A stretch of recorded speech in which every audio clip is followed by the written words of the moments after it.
표준 장례설계 세 번째 시간이고요. 오늘의 주제는 결관과 풀이입니다. 여기서 결관이라 하면 관을 묶는 거예요. 관을 묶는 이유는 크게 세 가지가 있을 수 있어요. 첫째는 풍수지리죠. 풍수지리에서 혈천은 상봉에도 있고 중봉에도 있고 하봉에도 있어요. 한국은 산악국가죠. 상봉까지 올라가려면 상당히 어렵습니다. 우리는 매장문화와 풍수문화가 세계에서 유일하게 우리식으로 진행하고 있기 때문에 관을 모시고 상봉까지 가기 위해서는 관을 묶어야지 돼요. 그런 이유 하나 있고요. 또 하나는 관이 약합니다. 약하기 때문에 묶지 않고 그냥 모시고 가다 관 밑판이 빠진다든가 옆판이 벌어진다든가 원치 않는 상황이 돌발 변수가 발생할 수 있어요. 그렇기 때문에 안전을 확보하기 위해서 반드시 묶어야지 돼요. 또 하나는 매장문화예요. 세계에서 유일하게 우리나라만 적용하는 탈장이 있어요. 이 부분은 동아시아 전체 통틀어서 단 한 국가도 하지 않아 우리나라만 합니다. 그렇기 때문에 탈장을 해야 되기 때문에 묶어야지 돼요. 왜? 탈장을 하기 때문에 임시관을 쓰잖아요. 이런 이유 말고도 우리나라만 적용했던 특별한 풍수 때문에 우리나라만 하는 것들이 많아요. 오늘은 결관 이야기 하려고 해요. 그렇기 때문에 결관은 그래서 우리나라는 했던 거예요. 그러면 결관이 어떤 결과를 가져오는지 일단 결론부터 보겠습니다.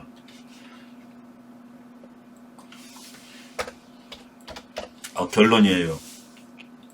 결론은 매듭, 이걸 결박이라고 할 수도 있어요. 우리가 죄 지었을 때 포송줄에 묶이는 거랑 똑같은 거예요. 결박은 장례 지도사들이 하는 거지요. 관을 묶는 건 장례 지도사들이 하는 거잖아요. 이 위험성을 먼저 결론으로 말씀드리고서 설명할 거예요. 결박은 원 안에서 원의 씨앗이 됩니다.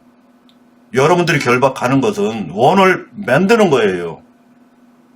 아주 조심해야지 돼요. 신중해야지 됩니다. 예를 갖춰야지 되는 거예요. 그러면 오늘 결박하는 사람과 풀이하는 사람이 있어요. 그래서 오늘의 주제는 결박과 풀이예요. 본 설명에 앞서 제 이야기의 근거를 말씀드릴게요. 제가 이야기하는 영토는 일본에서 인도까지예요. 여러 나라들이 있죠. 영토가 넓어요. 그렇기 때문에 이쪽 나라 저쪽 나라 제 마음대로 이야기할 수 있어요. 두서가 없게 보일 수도 있어요. 그렇지만 그렇게 이야기할 수밖에 없어요. 범위는 당연히 무불도요, 음양유행, 민속문화 다 포함됩니다. 종교 얘기했다, 음양유행 얘기했다, 민속문화 얘기했다. 그것도 우리나라 것만이 아니고 일본에서 인도까지니까. 영토도 넓고 범위도 상당히 넓죠. 그럼에도 근거는 하나도 없어요. 왜? 예서에 없는 얘기예요, 저는. 그렇기 때문에 도서관에도 당연히 없어요. 박물관에도 없어요. 그렇지만 저는 현장에 분명하게 있는 이야기만 합니다. 현장에 없는 얘기는 단 하나도 안 합니다. 현장에 있는 얘기예요. 그렇기 때문에 제 주장을 기록으로 남기려는 거예요. 다른 뜻은 없어요. 그럼 시작합니다. 결과는 고인이 대상이에요. 고인을 묶는 거나 똑같은 거예요. 고인을 우리는 일단 3배로 묶죠. 이때 묶을 때도 진짜 묶어버리면 안 되는 거예요. 우리 동심결처럼 그렇게 적용해야 되는 거예요. 묶는 것이 얼마나 위험한지를 오늘은 결관과 풀이편에서 여러분들께 소개해 드리려고 하는 거예요.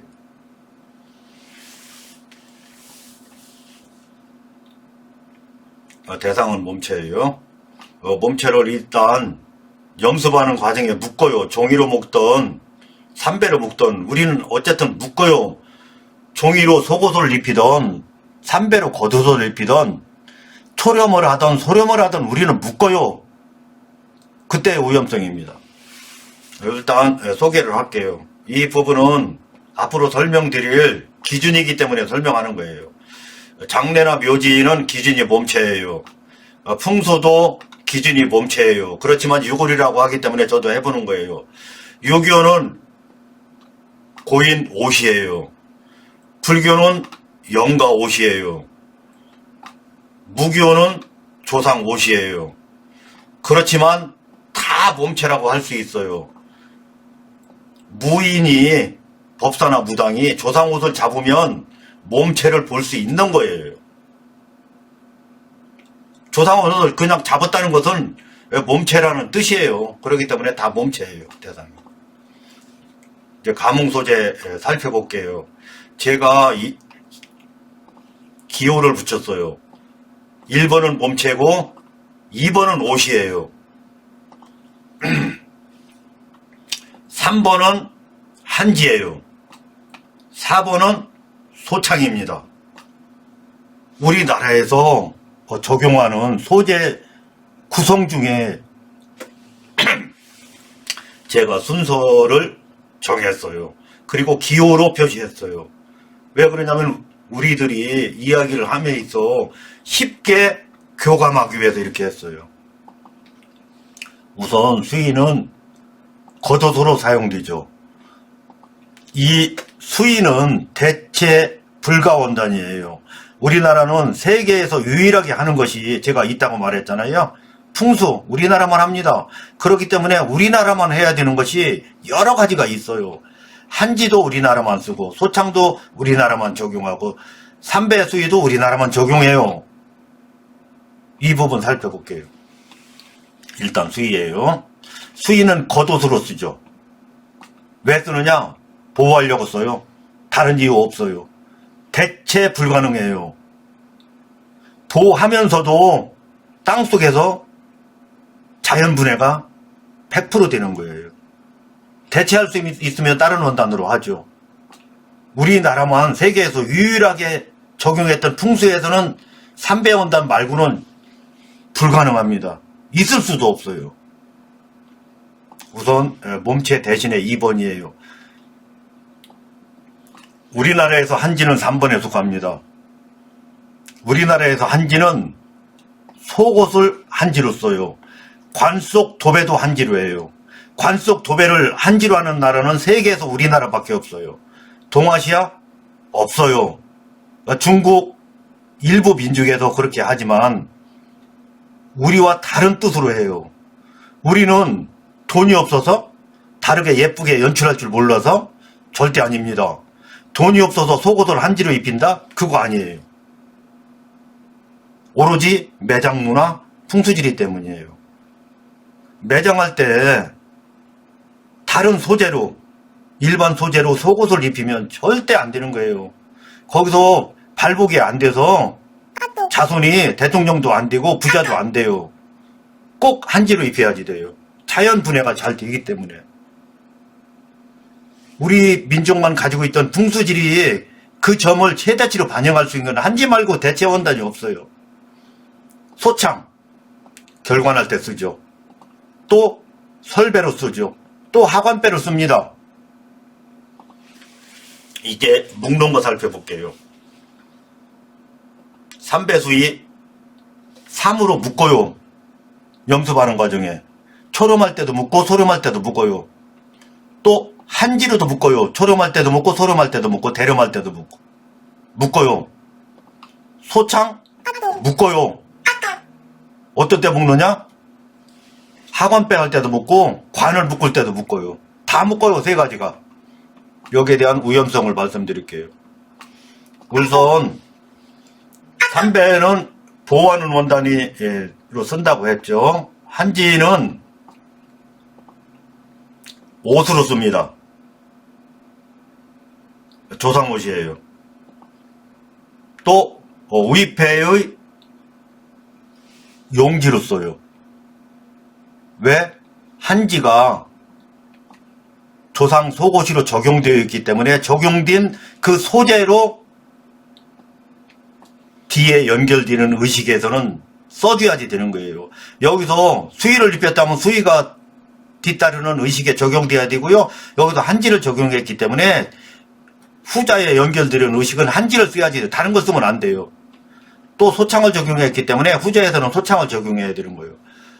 꽃도 한지로 만들어야지 돼요. 왜? 조상옷을 한지로 적용했기 때문에.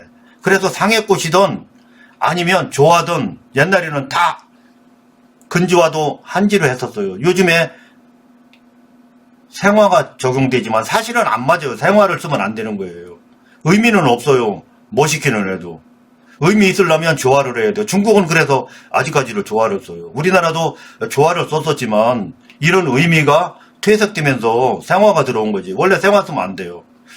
소창도 마찬가지예요. 소창은 묘지에서는 학원배, 불교에서는 가문배, 발인에서는 설배, 일단 무기에서는 묶은 거 풀어주는 고풀이, 또 설배로 장지까지 강제로 가기 싫다는 거 끌고 갔기 때문에 길 닦는데, 또는 가문배로 써요.